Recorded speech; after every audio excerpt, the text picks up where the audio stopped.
Hello friends, welcome back to my channel Living Flavors with Sunitha. In this video, I'm going to show you how to make vada rice. So to a pan, I have added 1 tablespoon of oil and I'm adding half a teaspoon of mustard seeds and half a teaspoon of fennel seeds and let it crackle.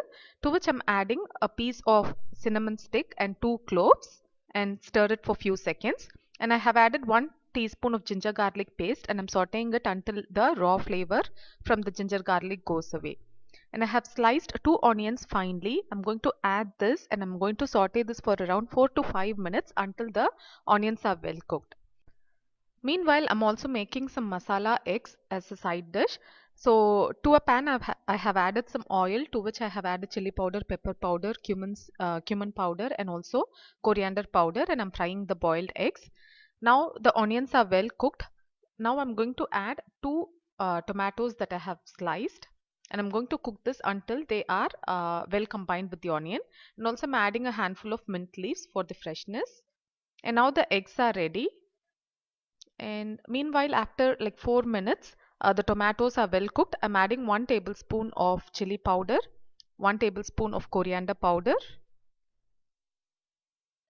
half a teaspoon of cumin powder, 1 teaspoon of garam masala, and quarter teaspoon of turmeric powder, and salt as required.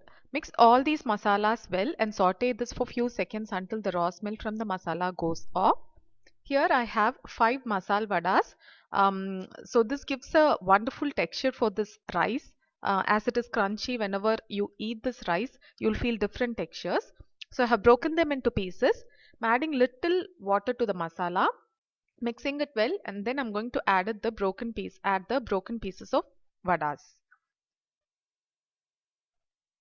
Mix this well and I'm going to add required amount of basmati rice. You can also use regular rice, but basmati rice gives a good flavor for this recipe.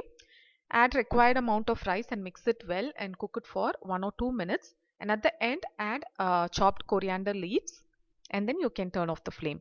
So this is a very simple lunchbox recipe that you can make if you have any leftover vadas, or sometimes after you make this recipe and after you taste it, you'll prepare extra vadas to make this recipe. Trust me, do try and share your feedback in the comment section below. And if you like this video, do give a huge thumbs up and support me. It really means a lot to me.